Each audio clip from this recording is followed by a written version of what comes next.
Thank you. Now, I'd just love to bring all our panelists up together at once without doing one-by-one introductions because we have so much to talk about. So, panelists, can you please come up?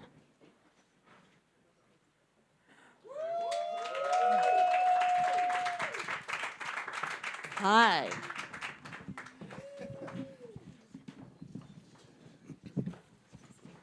Water. Yeah, I know. So we have Roger Ross Williams, the legendary filmmaker. Hello. Production company One Story Up is here with 2 projects, including Move Your Body, the history of house music.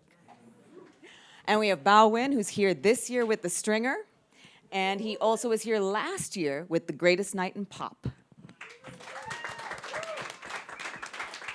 And Drew Dixon, the music producer and Me Too activist who has worked with iconic musicians such as Notorious B.I.G.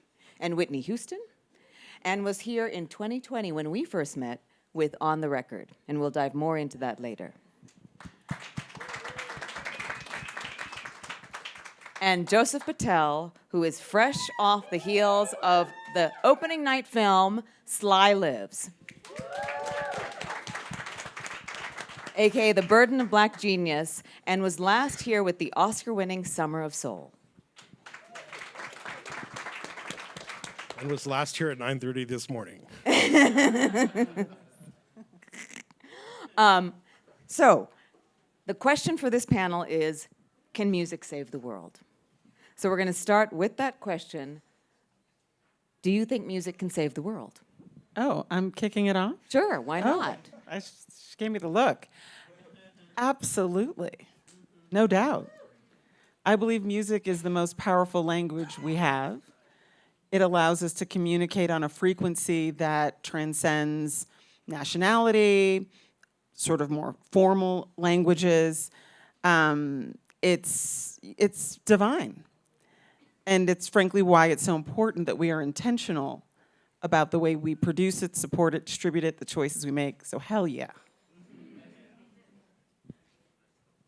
Yes. Yes. That's why we're all here, right? No, I mean, I think we all. Can I be the naysayer here? Or like, not wait, naysayer. Wait, hold on. Okay, good. I do want to say Yeah. yes with a reason.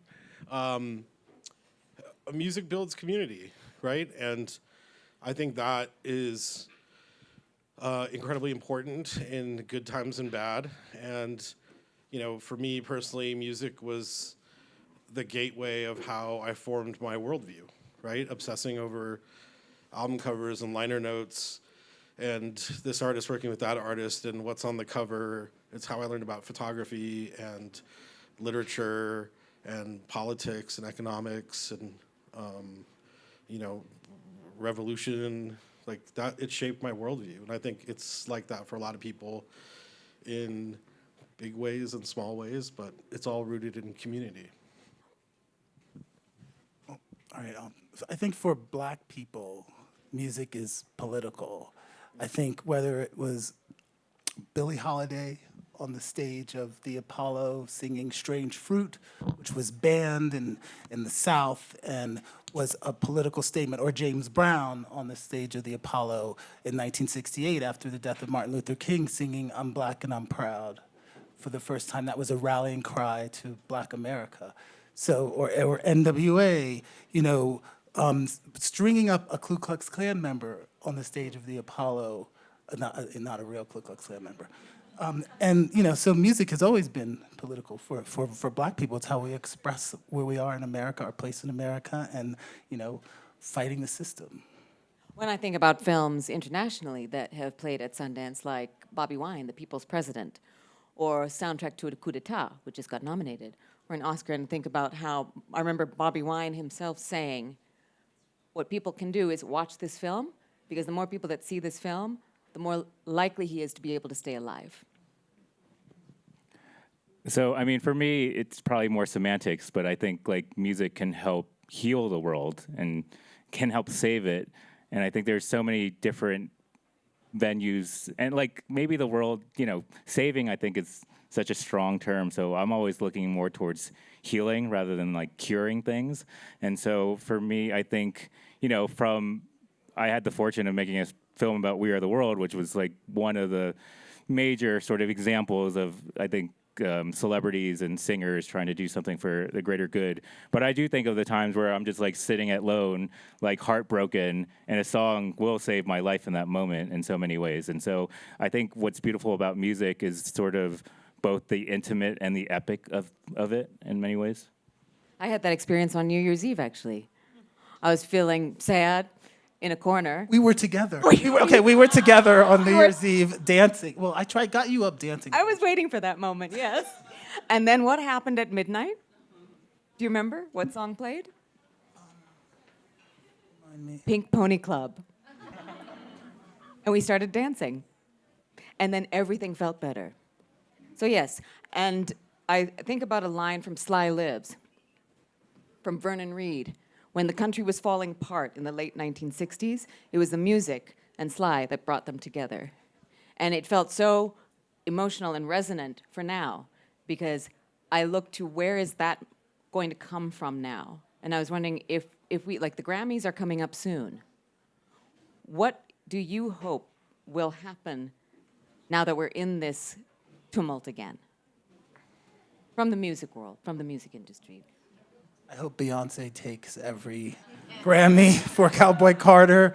You know, I mean, she didn't get any nominations for the Country Music Awards, and that's an example of today of a album that's very political. Really, it's about, you know, history of Black people in country music that's been erased, and Beyonce bringing that back, and what she's done with that album. So I hope that's what happens at the Grammys, and that's going to be a big political moment in music.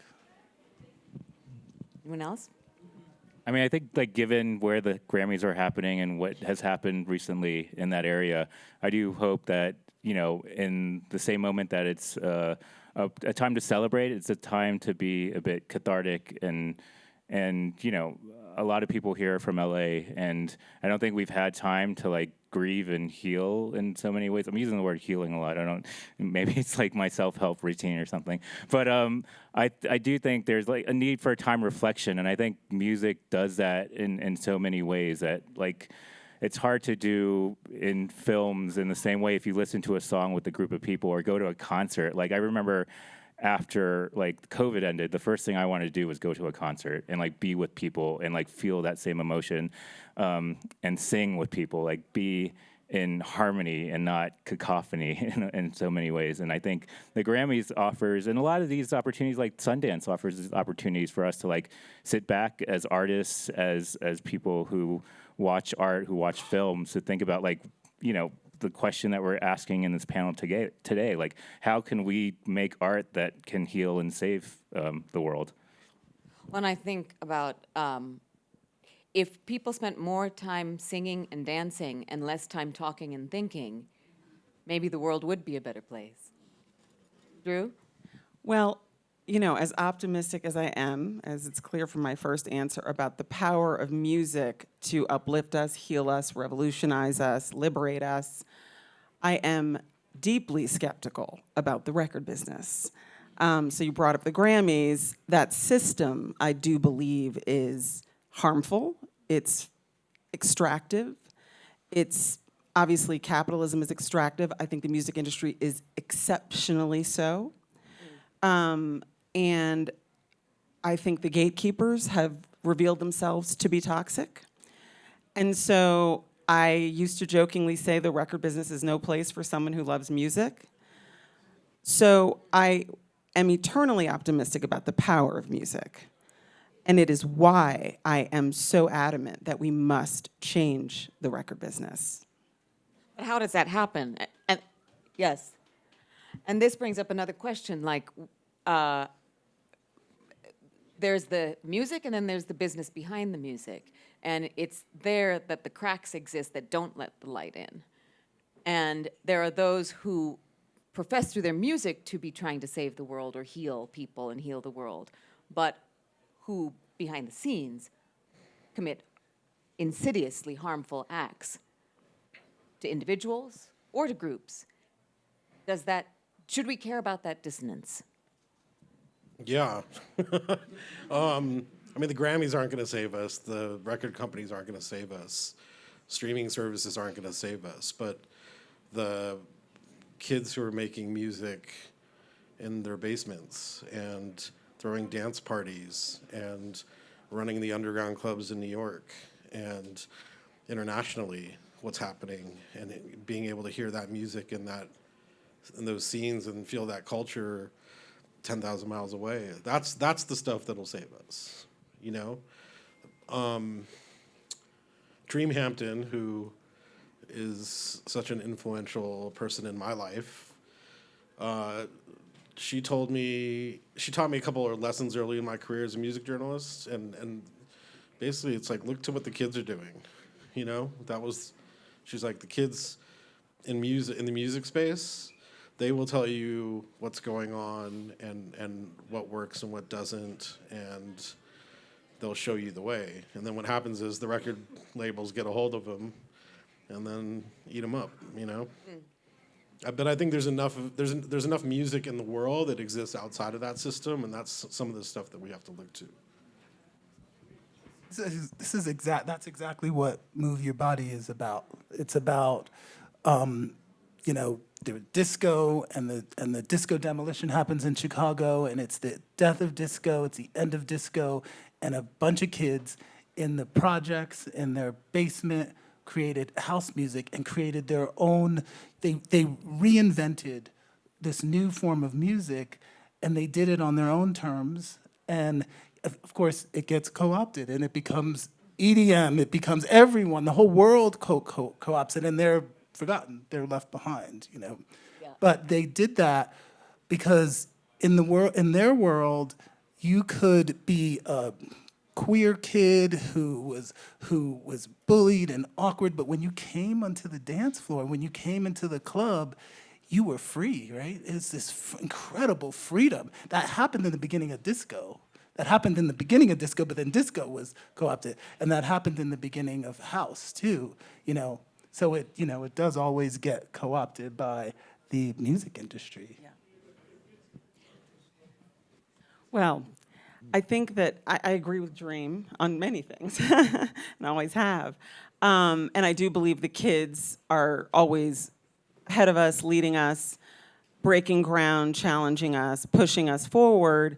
But what I also have observed, and I was driven out of the music industry by sexual assault by 2 different bosses, went to Harvard Business School and picked up sort of what I thought was the ultimate sort of degree, armor that I could get, like in the imperial core. I jokingly said it was the closest thing to, like, as a black woman, like a white male phallus I could ever get would be a Harvard MBA. It didn't really work, frankly. But I sort of examine, sort of from that lens, at the end of the day now, I'm not even sure the kids can get a shot, right? I don't think it's a coincidence that the 2 sort of most powerful records from black women, sort of in the sort of, if you want to knock on the door of a Nina Simone, kind of, you know, mic drop, empowered, were Lauryn Hill when she leveraged her momentum from the Fugees, and she's a good friend of mine, and it destroyed her. The power she had to summon to even make that record, I mean, wiped her out. And then Beyonce, leveraging the momentum of Destiny's Child and just the Beyonce-ness of it all, was able to make Lemonade. But, like, this is what frustrates me and why I think it's a harder nut to crack. I don't believe that there aren't more Nina Simones. As somebody who listened to an interlude in 1993, 94, and decided to fight until that became hip-hop's greatest love song, I believe hip-hop's greatest love song is still out there, more of them, interludes, concepts, rhymes. But nobody is putting the microphone in the hands of the people that can bring us house music circa 2025, that can bring us hip-hop, but like the good stuff. Go-go, I'm from DC.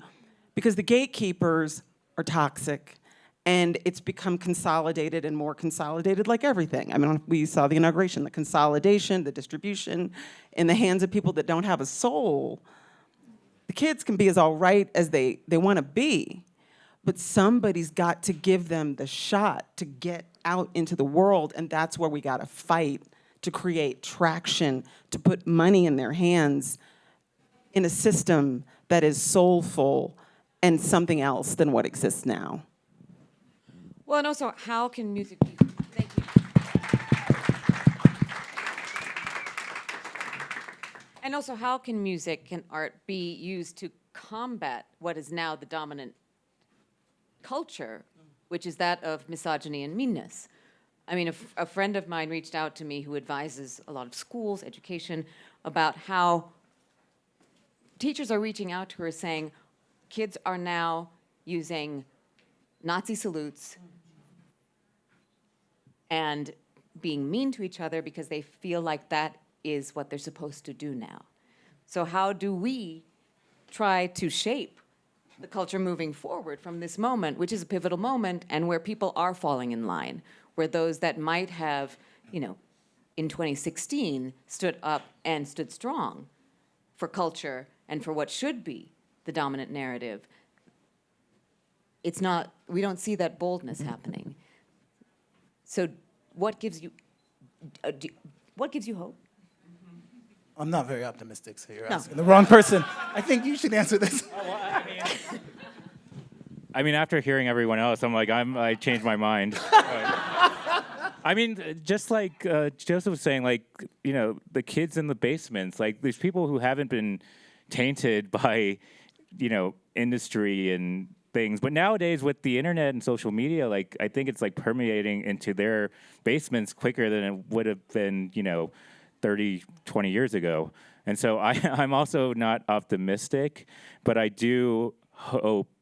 But it doesn't mean I'm pessimistic of that. I'm sort of like neutral here. Like, I think if we're not somewhat aspiring to make art that can inspire people, then it's sort of a lost cause. And, you know, I've been, again, like with past work, seeing people who've been really, you know, under marginalized. I'm not talking about like Lionel Richie or anything and We Are the World, but other, like with my current film, people who have been historically misrepresented, underrepresented, and like using our platform, whatever we can, just on this stage or with our films, and trying to amplify that. But and trying not to be despondent and too cynical that we can't push against, you know, this system. We just have to work outside that system and stop relying on that system for our models of success in many ways. And I think there's a lot of people who are doing that. Like, I respectfully disagree that I think now more than ever, than at any point in human history, if you are a kid making music in your basement, you can get your music heard to a bigger audience than ever before. The problem is that at some point you need some system to amplify you, right, to even grow that bigger. And that's where you run into the issue. But I do think that you can, you know, if enough people are doing this, you can continue to fight and continue to build those systems. Spotify is the most evil impediment to building a workable model for music. Like they don't pay artists anything, making record profits, donating that money to causes that go against what music and community stands for.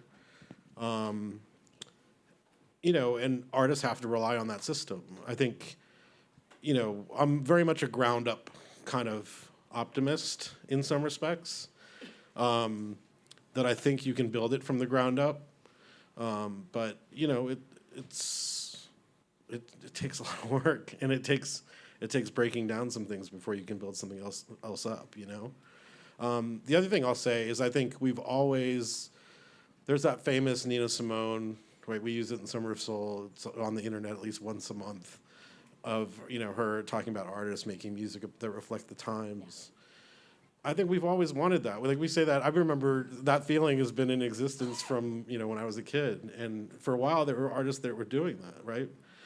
But I don't know, I'm strangely optimistic because I hear some of the kids who are rapping now, and they're like, you know, you hear sort of resistance against the systems that are. Like, there's, like, dance music is thriving in certain cities all around the world.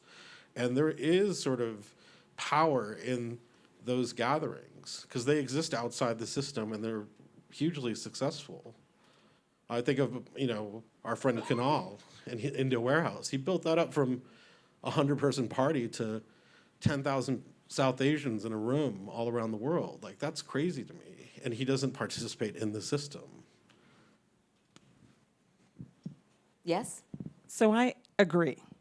And I am optimistic about literally everything except the legacy record business. And so let's just go around them. 100%. And we can. We are at an independent film festival. We are independent people, independent artists. And I don't think it's a coincidence that one of the most innovative, uplifting hip hop albums of the last 10 years broke on Broadway, Hamilton. Didn't break in the system. We can do that all day and win. I believe in that. I'm a Hamilton hater, so I'm the wrong person. We gonna fight. But there's always been resistance, right? So I did the Donna Summer documentary, and Donna Summer was the first artist to sue her label to get her masters back, and she won that suit. She paid a price because of that. The system then, after that, when she went to Geffen Records, she left Casablanca Records, which was her record label, sued Neil Casablanca, got her masters. He was stealing money from her. But then when she got into the system with Geffen, she was screwed over again. So even though she broke a barrier, so she was part of the forefront of resistance, but you kind of can't win, can you? Now, very negative panel. oh my God. Okay, well, let's I don't know.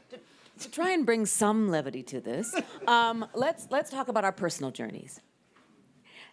What was the pivotal moment for you that led you to make the music documentaries that you made in recent years? Like, what was it in your childhood or an experience that you had that was pivotal for you? And then how did you come to make? Talk a little bit about the films that you've made about music. Oh, sorry. Bao. Okay.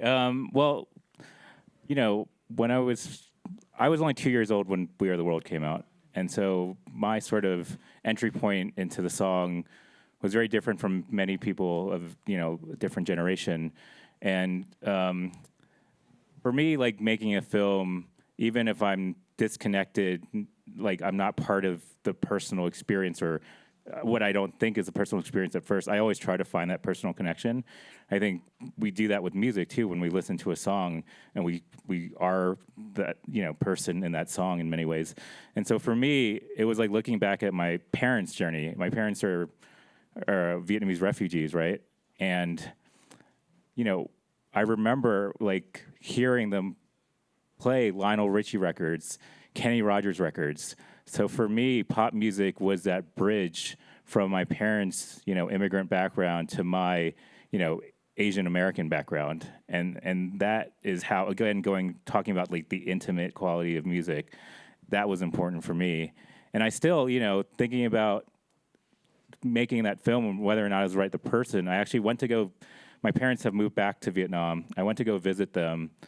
And I was like, I don't know if I don't want to make this film, to be honest. And I know there's someone recording, but I thought that song was corny as hell, like when it came out. But I heard, there was deeper layers to that. And I was in a taxi cab with this 70-year-old taxi cab driver, Vietnamese. He starts driving. He puts in a mix CD. The first song he puts on is We Are the World. And I was like, that song has had impact. Music has impact beyond how I experience it. So for me as a filmmaker looking at a song and music, like how do I sort of bottle that feeling that Vietnamese cab driver had who spoke no English but could sing the whole song and put that into a film in a way? Thank you, Bao, for being the positivity on this panel. Anyone else? Your personal? For me, I started out as a music journalist. And really, it was like I was obsessed with music. Like I said, it helped shape my worldview. But it was a teenager in high school. My friend was doing a zine. We cold called the Red Hot Chili Peppers management office and pretended like we had an interview that day. And it happened to be their press day, just randomly. The universe and the freaked out receptionist connected us with two members of the band on the phone, and we did this zine interview. It was like kismet, and and I started writing for my friend zine, and that turned into, in the early 90s, there was an explosion of independent hip hop magazines, and started writing for those, and, just to be able to talk to artists about their creative process. And that just grew. Like, when we had success with Summer of Soul, it felt like an extension. Like, when we made that movie, it felt like an extension of what I'd always been doing. And so, for me, music is fundamental to who I am. And so I have to be optimistic about it. I have to be optimistic about the power it has and the way it can shape people. And again, I keep coming back to that word community, because, you can listen to music by yourself and feel a thing, but there's something about when you're in a room full of people dancing to house music or techno in a space and everything feels okay, like, or just all, even Amir and I talk about this with our movies. We wanted them to feel like Public Enemy albums. Yeah. Right? They're edited that way. They're mixed that way. And that's a reference that, just we understood what that meant, So music, I think, has that power. And for me personally, it's basically shaped my entire life. Well, and with you and with Bao and with Roger, with your films, it's a celebration of the music, and then it's also making sure that that music is borne witness to, so that other people can experience it for generations to come. For me, like I've seen Summer Soul so many times, but every time when it gets to that part where the people who attended it watch the footage and they say, and they start crying because they're like, now we know it was real.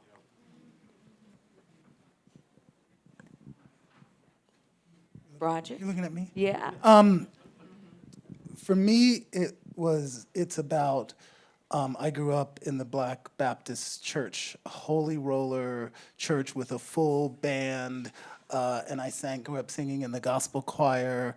My relatives ran a church. My father was a minister, and music was gospel music. I mean, so many artists grew up in the church. So my first music doc, which was The Apollo is church. The call and response of the Black church with the audience, the call and response of the audience at the Apollo. Smokey Robinson said, the Apollo made him a better artist, because you got out on the stage at the Apollo and they were gonna let you know how they felt about you, and you were gonna get better. Lauryn Hill lost the Apollo amateur night 3 times, was booed off stage before she became Lauryn Hill. So for me, it was like the Apollo was church, and when I had the opportunity to tell that story, of course, I was like, this is home for me. This feels like, this is the place where it all happened. Yes. Can you also talk about Music for Prudence? Is that? Yeah. Yeah, that was so long ago, but yes, yeah. Well, Music by Prudence is. Drew just saw it. I watched it on my Let's talk about laptop that. on the I didn't even know plane. you could see it. No, I found it on YouTube, which is probably Oh, not that's fun. cool. So, But I watched it, and it's breathtaking, and it's truly beautiful. yeah. Well, that's also really about church, because the Prudence it's about a severely disabled girl, doesn't have legs or use of her arms in Zimbabwe, who has this incredible gift as a singer, artist, musician, that and it's considered witchcraft. So she's abandoned and lives in her own feces on the ground. But someone rescues her, and they hear this incredible, powerful music, and she has this powerful voice, and she starts a band, and she conquers the world, and she conquers the 3 O's. She performs for Obama, Oprah, and we win the Oscar. Yes. So yeah, so that's the power of music. That's that's positive. Talk about a positive, Yes. uplifting story about how music can change the world. Prudence is an example of that. Yes, and Prudence reminds me, so I work at the Pop Culture Collaborative, which is a proud partner of the Sunrise Collective, and with gratitude to 3AD and Gold House and the Asian American Foundation. And at Pop Culture Collaborative, one of the projects that we have funded is Transcends from the Red Hot organization, which was musicians in solidarity with the trans community, which feels especially urgent right now.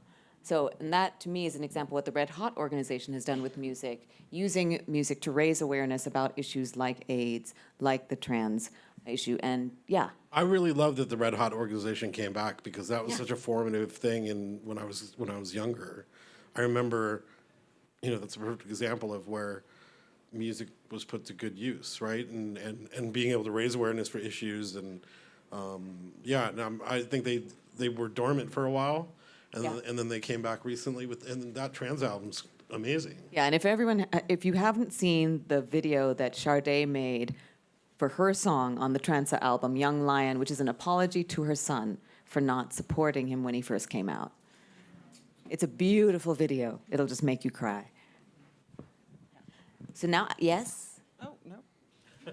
But Drew, so you had a long career in the music industry. What was the pivotal moment for you when you were young, growing up, that led you to that? And Yeah, well, I used to say that music as a kid for me was my drug of choice. It's how I could just sort of get myself recalibrated and re-regulated and all the things.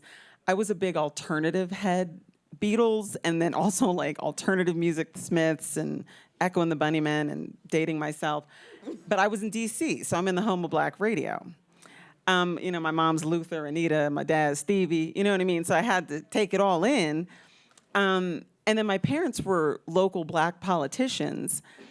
And when hip hop began to emerge, and in early hip hop, there was this rebellious, fight the power, kind of radical rejection of black respectability, also sort of like the anti-Cosby Show positioning, which I felt confined by as the daughter of black politicians.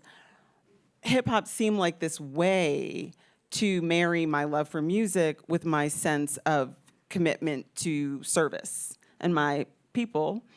And let's put the microphone in the hands of more of these young folks fighting the power. So I'm up on the stage feeling very humble because I have never made a music documentary. I'm in one, but I haven't made one. And that was something that I never even intended to be. But as I came forward in the Me Too movement, that experience was filmed by a friend of mine who happened to be the person who introduced me to Jodi Kantor at the New York Times, which is how they knew I was going, and they rolled camera. And the film ended up morphing into really a film about my refusal to sign the release for 15 months. Because I was afraid that as white filmmakers, they would get my black card revoked because they didn't understand that this would be a movie ultimately about me as this light-skinned, privileged black woman taking down the king of hip-hop. And that's not what I wanted my legacy to be or anything. So that's how I ended up being in a music documentary, and I'm just honored to be up here with folks who much more intentionally made documentaries about music. You'd be good at it. so now I'd love to hear what's next for each of you. I don't know how to answer that. On a project level, I'm getting ready to start on a Jay Dilla documentary, which I'm very excited about. But also, boy, this year has gotten off to a terrible start, hasn't it? I think I'm sort of going through a recalibration right now about my priorities and what I value and what I focus my attention on. And my work is part of that. Like, I think focusing on the work, I love the work.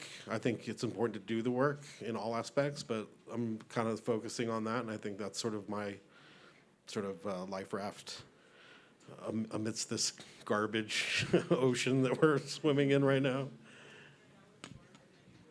I'm working on a scripted project about women in hip hop. It's a mystery, in particular about a woman in hip hop who disappears. And as friends and frenemies from her past back in the 90s gather to try to solve the mystery of her disappearance, we realize that metaphorically they all disappeared. And we start to inquire about why. And so it's a fun piece in the sense that we get to throw it back to the 90s when New York was a different place and hip hop just felt very different and much more free. but we also excavate some of the darker sides and examine why these women were sort of erased in different ways. And it's really fun for me because it's not real. And after 7 years of having to be very rigorous and disciplined in talking about what happened to me, it's fun to explore the sort of thematic truth, liberated from my desire to be very careful and precise about what actually happened to me personally. So that's it. So I have a film here, The Stringer. So this is the world premiere tomorrow, and this. Thank you. It's been a long journey, and I'm just looking forward to showing the film to the world and surrendering myself to the audience and the reception and shining light on a story that's been neglected for 50 years. I'm also in the early stages of doing a Jimi Hendrix documentary.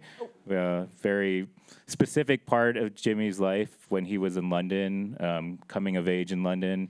And so that's sort of a time period and a story that has always been very close to my heart. And so, I'm very privileged in many ways to be able to tell these stories. I have 2 films here. Move Your Body, which we talked about. The Birth of House. It's the Birth of House. And How to Build a Library, about a colonialist library in the center of Nairobi, and 2 courageous women's efforts to decolonize the library, because black people were not allowed in the library. It was a whites-only library. So those premiere Sunday. And I did my first scripted narrative film, Cassandra. Yes. And that was here 2 years ago, and I'm doing another scripted film, which I can't talk about because it hasn't been announced yet. But there is the star of it is a major celebrity who was just nominated for an Oscar yesterday. Oh. Yes, blind item. So we have time for like quick, I have 2 quick questions to close this out. Aside from your magnificent films, projects that you've been involved with, what would you recommend a music film for the audience to see that's a personal favorite? And what is your favorite song of hope, healing, and or resistance? How about like pessimism? Or just a documentary, a music film that you would recommend? Well, there's so many. Summer of Soul. Yeah. Summer of Soul, great. Amy, amazing documentary. Some Kind of Monster, amazing, interesting documentary about music in a different way. The psychology and therapy behind. There's so many. Yeah, those are a few. I don't know about a hopeful song. I can't think of any. Right after this panel. No, Roger, was it that bad? You go. Well, okay. Well, no, I We think Are we'll the go World. back on that. No, go. We Are the World is my hopeful song. In terms of music documentaries, one of my favorites is Let's Get Lost, about Chet Baker. It's just a film about him, portrait of just jazz, and it's filmed in a way that feels like jazz, which I really love when the film itself, or the subject matter, informs the way the film is told. And Paris is Burning is another one that I love. Yeah, so talking about like joy and dancing and complexity. Yeah, and get back to me about hopeful songs. We Are the World. I'll just say We Are the World. Love With the World. Have to say that my mom and sister forced me to watch the documentary. You are literally the 10th person who says, my parents love your Forced me. documentary. No, but then I loved it and was sobbing. And then my daughter fell in love with Bruce Springsteen. She's like, wait, who's that? I was like, okay. And I was really inspired by it. It's so good. Thank you. Summer of Soul, listen. So, beyond. Dave Chappelle's Block Party, love it so much.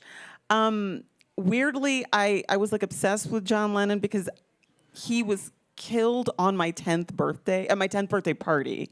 And I had just gotten double fantasy. I mean, I was like, how did this happen to my party? No, and so US v. Lenin is like, I that like just meant a lot to me. You know, and this is real, maybe a corny song, Optimistic Sounds of Blackness. That always does the trick for me.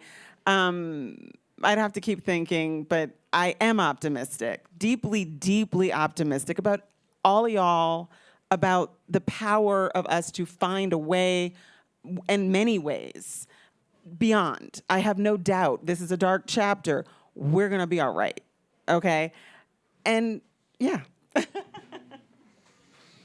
My brain is mush, but Dave Chappelle's Block Party is extraordinary. I was there that day. It was, God, it's such a well-done film, too. And it's kind of a spiritual guide for Summer of Soul in a lot of ways. Also, Depeche Mode 101, which was, like, hugely influential to me when I was younger. I've always wanted to make a tour travel doc like that, but with, like, Black artists. I'd pitched something about NERD, like a Depeche Mode 101, like many years ago, that they looked at me like I was crazy, and I was like, damn, that would have been fun. And optimistic, I mean, I say this and it's not a joke, but like, I mentioned this on the red carpet last night, is I listen to Mobb Deep's The Infamous at least once a week. It just makes gets my fist balled up, and like, it makes me feel like I'm ready for the fight. Yeah.